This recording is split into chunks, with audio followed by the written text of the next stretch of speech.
বেতন বৃদ্ধির আশ্বাসে ৩ জেলার দূরপাল্লার বাস চলাচলের সিদ্ধান্ত নিয়েছে বাস শ্রমিকরা। বিকেলে মালিকপক্ষের সঙ্গে বৈঠক শেষে এই সিদ্ধান্ত জানান বাস চালকরা।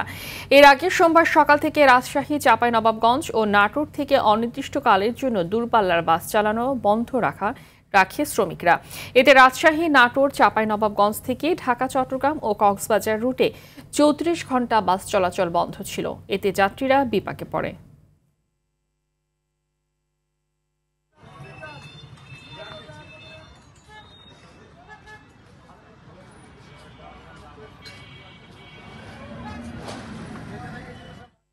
দর্শক, এ বিষয়ে আরো জানাতে রাজশাহী থেকে সরাসরি যুক্ত হচ্ছেন সহকর্মী আমির ফয়সাল।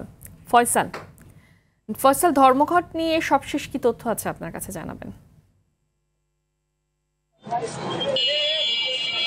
জি, ধন্যবাদ ফাহমিদা। আপনি জানেন যে প্রায় ৩৪ ঘন্টা ধরে কিন্তু কর্মবিরতি পালন করেছে ঢাকা, রাজশাহী চলাচল বাসগুলো, কোচগুলো রয়েছে তার শ্রমিকরা।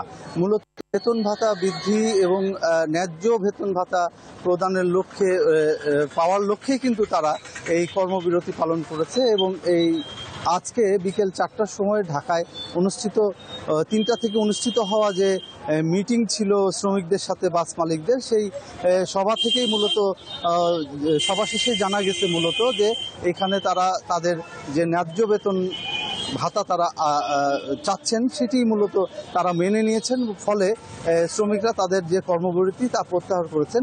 বিকেলের পর থেকেই মূলত ৫টার পর থেকেই বাস চলাচল শুরু হবে, এমনটি সেই কর্মবিরতি যে শ্রমিকগুলো ছিলেন তারা কিন্তু আমাকে জানিয়েছেন। এবং তারা এও জানিয়েছেন যে একতা এন্টারপ্রাইজের যে বেতন কাঠামো রয়েছে সেই বেতন কাঠামো অনুযায়ী প্রায় সকল যে কর্মবিরতি করছে যেসব বাস চালকরা বা যে বাস কাউন্টারগুলোর তারা আর কি এটি মেনে নিয়েছেন বলেই আমাকে জানিয়েছেন। বিশেষ করে যাত্রী ভোগান্তি হয়েছে কিন্তু এই ৩৪ ঘন্টায় যথেষ্ট। আমরা দেখেছি যে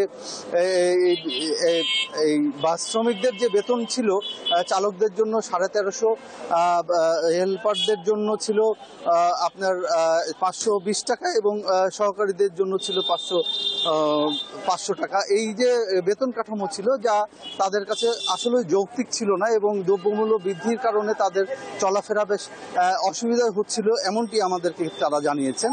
আর বাস না পেয়ে কিন্তু যাত্রীরা ওই ৩৪ ঘন্টায় বিভিন্ন মাধ্যমে তারা যাতায়াতের ব্যবস্থা করে নিয়েছেন, তবে ভোগান্তির শিকার হতে হয়েছে তাদের। ফলে এই কর্মবিরতি যে প্রত্যাহার হয়েছে, এই কর্মবিরতি প্রত্যাহারের ফলে কিন্তু এখন কিছুটা হলেও স্বস্তি ফিরে আসবে এই ঢাকা, রাজশাহী বাস চলাচলের ক্ষেত্রে। চাঁপাইনবাবগঞ্জ এবং নাটোরও কিন্তু এটির অন্তর্ভুক্তই ছিল। ফাহমিদা, এই ছিল সর্বশেষ রাজশাহী বাস কাউন্টারগুলো থেকে কর্মবিরতির সর্বশেষ খবরাখবর। ধন্যবাদ আপনাকে।